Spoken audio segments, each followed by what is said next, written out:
कोकणच्या आरोंदा आणि रेडी या गावातील काही अंतरावर असलेलं तेरेखोल फोर्ट आणि तेरेखोल फोर्टच्या बाजूला असलेली ही खाडी। ही व्हिडिओ बघितल्यानंतर तुम्हाला या खाडीकडे एकदा तरी व्हिजिट करावं असं नक्कीच वाटणार।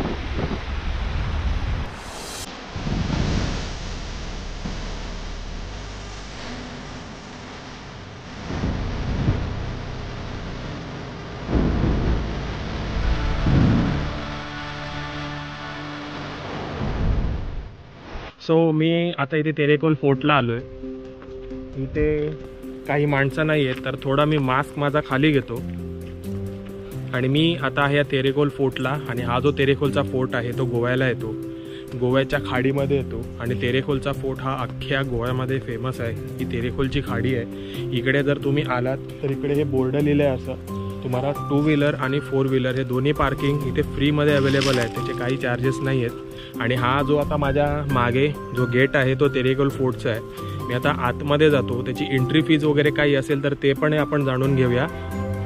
आणि आता आपण जाऊया तेरेखोलच्या फोर्टच्या आतमध्ये। मी आता तेरेखोल फोर्टच्या आतमध्ये जात होतो, तर तेरेखोल फोर्टच्या ऑर्गनायझेशननी इथे व्हिडिओ काढण्यास टोटली मनाई केली आहे, बंदी केली आहे।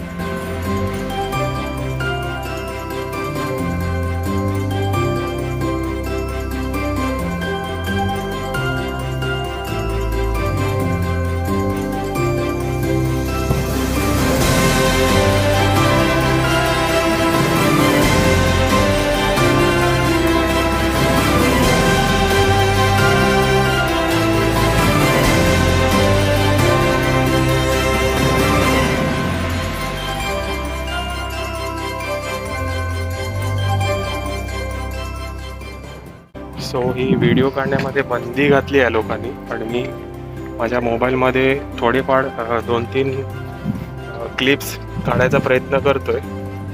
बघू, इथे आल्यावर मास्क कंपल्सरी आहे, कुठे असू दे कोणी नसू दे मास्क कंपल्सरी आहे।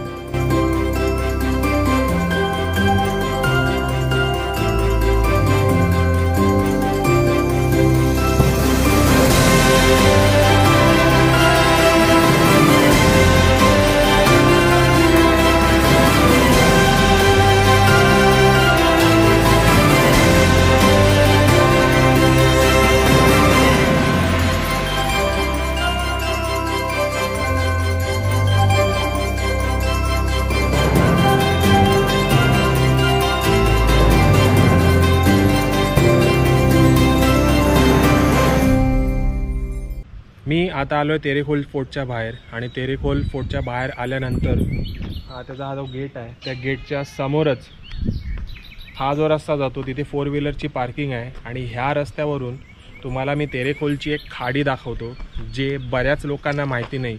इथे जी लोक व्हिजिट करतात ते फक्त फोर्ट बघतात आणि इथून आपल्या घरी जातात, पण ही जी खाडी आता जे मी तुम्हाला दाखवतोय ती बऱ्याच म्हणजे जवळजवळ 95% लोकांना ही माहीत नाही जे इथे व्हिजिट करतात। तर जे व्हिजिटर असतील कृपया करून हे लक्षात घ्या, इथून तुम्ही जावा, तुम्हाला इथे 4 व्हीलरसाठी पण पार्किंग आहे। इथून गेल्याच्या नंतर कसं पुढे जायचं त्या खाडीकडे, त्या खाडीमध्ये काय काय आहे, कसा तो निसर्ग दिसतो ते मी तुम्हाला आता दाखवतो। तर चला आपण जाऊया त्या खाडीमध्ये।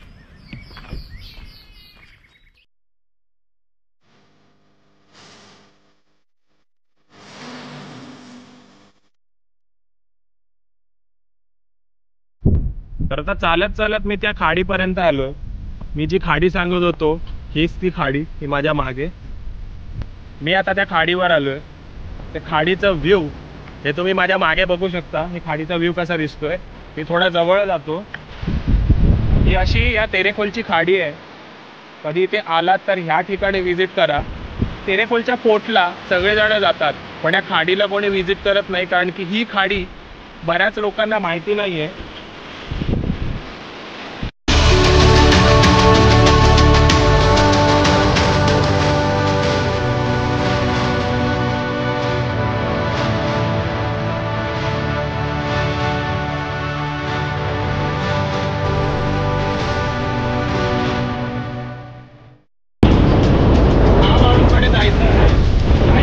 पर्यटक इकडे येतात। या वाळूकडे जर जायचं असेल तर ते आपल्याला तिथून यावं लागतं आणि ते थोडं बऱ्यापैकी लांब आहे आणि थोडं अवघड पण आहे. तर आपण जाऊया अजून पुढे.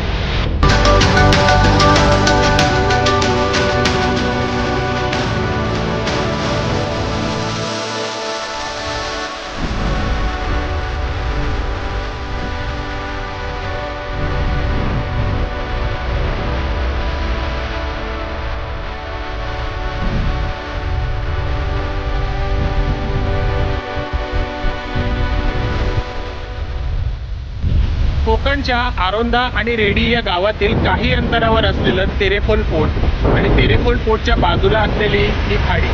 ही व्हिडिओ बघितल्यानंतर तुम्हाला या खाडीकडे एकदा तरी व्हिजिट करावं असं नक्कीच वाटणार. माझ्या मागे तो दगड आहे तिकडे, त्या दगडावर आम्ही नेहमी येतो फोटो काढण्यासाठी. त्या दगडावर आज मी जातोय परत आणि तिथून हे व्ह्यू कसं दिसतं ते मी तुम्हाला दाखवतो.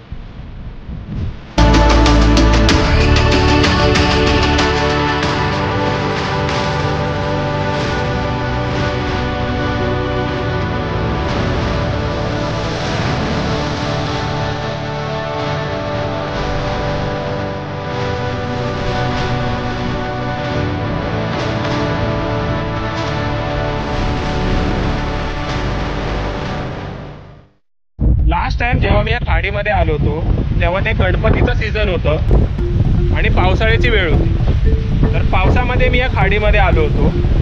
तर या खाडीच्या बाजूला एवढ्या प्रमाणात मोर असतात, एवढ्या प्रमाणात ते मोर इथे येऊन झाडावर बसतात. ह्या सगळ्या भागामध्ये हे जे तुम्ही झाडं बघताय इकडे मोर उभे असतात. पण काही मनुष्य आपल्यासारखे आल्यानंतर मग त्यांना ते तिथून जावं लागतं. मी माझ्या कॅमेरामध्ये ते फोटो टिपण्याचा प्रयत्न केला होता, पण जर त्यांना अशी चावल लागली की एखादा मनुष्य इथे येतोय तर ते मोर तिथून आपली पळवाट काढतात. जर इथे कधी तुम्ही आलात तर तिकडे एक छोटासा माकडाचं पिल्लू आहे, त्याच्या मागासपासून मालाच घुरतोय. तर इथे कधी आलात तर हातामध्ये खाद्यपदार्थ काही ठेवू नका. फॉर एक्झाम्पल कोल्ड्रिंक, बिस्किट किंवा चिप्स वगैरे. कारण इकडची जे माकडं आहेत, जे वांदर आहेत, ते डायरेक्ट अंगावर झडप मारतात. जेव्हा त्यांना खायचं काही दिसलं, खायचं कोणत्याही प्रकारचा वस्तू दिसली किंवा असं काही कोल्ड्रिंक वगैरे दिसतं तर त्यांना ते लांबून समजतं की ह्याच्याकडे खायचं साधन आहे, खायचं सामान आहे. तर 4-5 माकडं येऊन तुमच्यावर नाही पण ती लोक त्या खाण्याच्या वस्तूवर डायरेक्ट येऊन झडप मारतील. आता तो तिकडे, हा माकड आहे तिकडे. आता त्या माकडाला हे माहिती आहे की माझ्या हातात हा कॅमेरा आहे, खायचं काही सामान नाही, खायचं काही साधन नाही आहे, सो ती लोक अटॅक करणार नाही. पण तुम्ही बॅगेमध्ये जरी आणलात, आपली जी बॅकपॅक असते त्या बॅगेमधून तुम्ही खायचा पदार्थ जरी आणलात तरी काही हरकत नाही. आता आपण अजून पुढे जाऊया. अजून एक पुढे खाडी आहे. ही तर एक खाडी होती, अजून एक पुढे खाडी आहे. आपण त्या पुढच्या खाडीकडे जाऊया.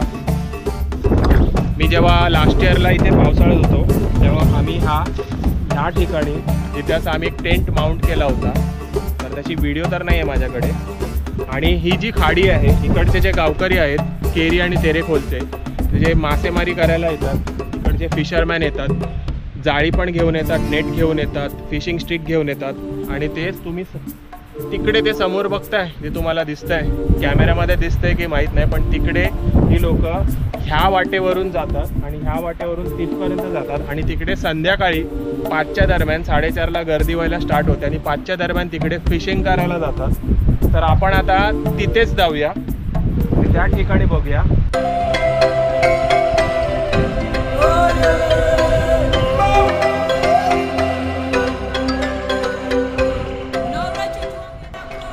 सो चालत चालत मी आता खालतीपर्यंत आलो आहे.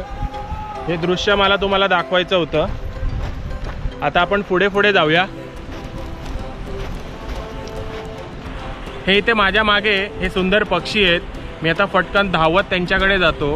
ते ग्रुपमध्ये ज्या प्रकारे उडतात आणि जे जसं तुम्हाला जो व्ह्यू भेटतो तर कॅमेऱ्यामध्ये कसं दिसेल ते तर सांगू नाही शकत, पण जो सर्व एकत्र उडाल्यानंतर ज्या प्रकारे जो व्ह्यू असतो तो बघण्यासारखा आहे. तो मी आता थोडा धावत जातो.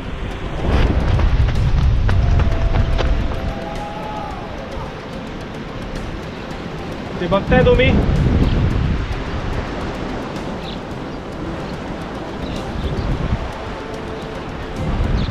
सर्वांनी एकदाच जंप ठोकली, एकदाच जंप केलं आणि सगळे ओढून गेले. ते बघायला मस्त वाटतं. मी बऱ्याच पुढेपर्यंत आलो आहे आणि त्या शेवटच्या टोकापर्यंत मी आता जातो आहे. हे इथे आता रॉक्स लागायला चालू झाले आहेत, हे दगडी. आणि हे समुद्राचं जे पाणी आहे ते बऱ्या प्रमाणात म्हणजे पुढेपर्यंत ते भरून येतं. आता सुट्टी आहे, जेव्हा भरती येईल तेव्हा हे सगळं भरून जाईल पाण्याने. तर मी आता जातोय पुढे. असे दगडी लागण्यास चालू झालेत परत.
असं म्हणतात की आपले हे 33 कोटी देव आहेत आणि या 33 कोटी देवांनी या सिंधुदुर्गला, या कोकणाला भरभरून निसर्गाचा आशीर्वाद दिला आहे.